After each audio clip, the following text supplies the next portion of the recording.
Εγώ θα γεράσω άνετα και ωραία, χωρίς ντροπή και χωρίς καμία ενοχή. Γιατί αυτή είναι η μοίρα μας. Αλλά το δεν επιτρέπεται να γεράσω και δεν μπορώ να γεράσω είναι αυτά που αναθέτουν στη γυναίκα. Ως πόθος η γυναίκα είναι το 19άρικο που μας σχοβολάει λουλούδια. Η φύση βέβαια δίνει ορμές μέχρι να πεθάνεις, δεν την νοιάζει καθόλου. Λοιπόν, δεν επιτρέπεται σε εμάς που κάνουμε αυτή τη δουλειά να γεράσουμε, δεν επιτρέπεται σε εμάς αυτό που λέμε. Και έτσι είναι λιγάκι άγριο για τη γυναίκα και δεν στο εύχομαι να έχει γεννηθεί, γιατί μας έχει ανατεθεί η ηθική του σεξ και η ομορφιά και η ευθύνη του πόθου. Διότι αν δεν είμαστε ωραίες, γι' αυτό με βλέπεις εμένα καταβαμμένη και εσείς δεν είσαστε βαμμένοι.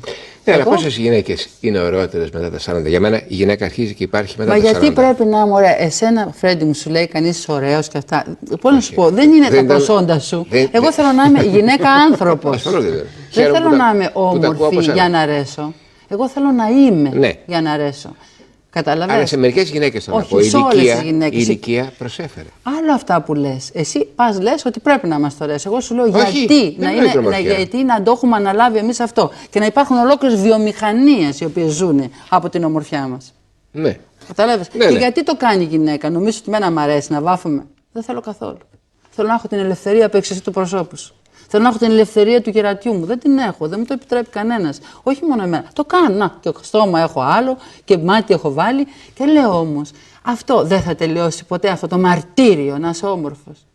Για τη γυναίκα. Γιατί πρέπει να είναι όλες καημένες γυμνές, με τα ποδαράκια έξω, τα στιθάκια τους έξω, έτοιμες, όλο να υπονοούν ότι εγώ, εδώ τραγουδάνε και υπονοούν όλα. Γιατί να μην μπορείς να είσαι άνθρωπος με πόθο και όχι με φάτσα? Πώς να το πω?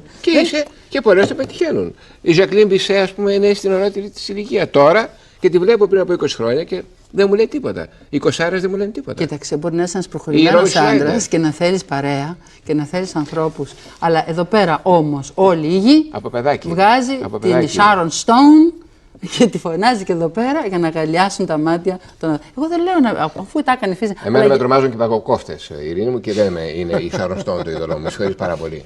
Τώρα το πήγες λιγάκι σε αυτό. Εγώ το πήγα στην ιδέα και το μαρτύριο που έχεις να πας να βάφεις τα μαλλιά σου, να τα κάνεις επί 4 ώρες ξανθές και να αλλάζεις το πρόσωπό σου και να πηγαίνεις κάτω από τα χειρουργεία. Θα το κάνω βέβαια κι εγώ σε λίγο γιατί δεν αντέχω άλλο, γιατί έχω κάτι σακούλες εδώ πέρα. Αλλά θέλω να σου πω, δεν θέλω. Γιατί είμαι περήφανη. Πού είναι οι σακούλες? Θα ήθελα να με αγαπάνε όπως είμαι.